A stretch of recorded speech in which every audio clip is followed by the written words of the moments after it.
આદિપુર સગીરા અપહરણ દુષ્કર્મ મામલે કોંગ્રેસનો ગાંધીધામમાં વિરોધ। કલ્પના જોશી, ગુજરાત પ્રદેશ મહિલા કોંગ્રેસ વાઇસ પ્રેસિડેન્ટ।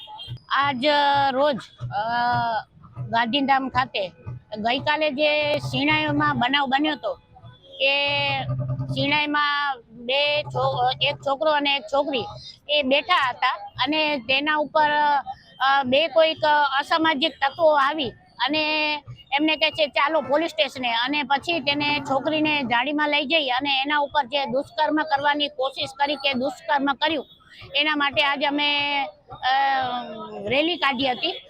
મારે અહીંથી એટલું જ કહેવું છે કે બહુ મોટી મોટી વાતો કરે છે કે બેટી બચાવો અને બેટી પઢાવો, પણ બેટી જો બચે તો ભળે ને। આજે આપણા ગુજરાતની હાલત યુપી અને બિહાર કરતા પણ ખરાબ થઈ રહી છે।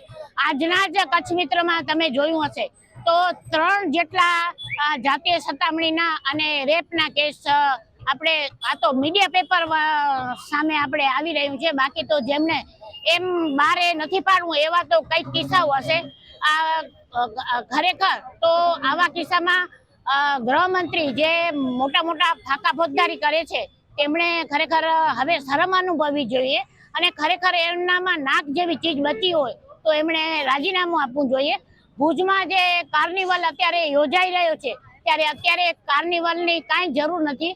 મારે એટલું જ કહેવું છે કે મહિલાઓને સુરક્ષા આપશો તો પણ એટલું ઘણું છે। આજે મહિલાઓ લાચાર છે, આજે મહિલાઓ બેબસ છે, એટલે મહિલાઓને સુરક્ષાની ખૂબ જરૂર છે। માત્ર મોટી મોટી વાતોથી કંઈ નથી થતું, પોકળ વાયદાઓ જે છે એ સાબિત થયા છે। આજે મહિલાઓએ અમારે સૂત્ર પોકાર્યા છે કે જે તે વખતે જે વડાપ્રધાન હતા એમણે એક વડાપ્રધાન બનવા માટે કરી અને એક બહેનોને વચન આપ્યું હતું કે તમે એક કાગળ લખજો, પોસ્ટકાર્ડ લખજો, તમારો ભાઈ તમારા માટે તૈયાર છે।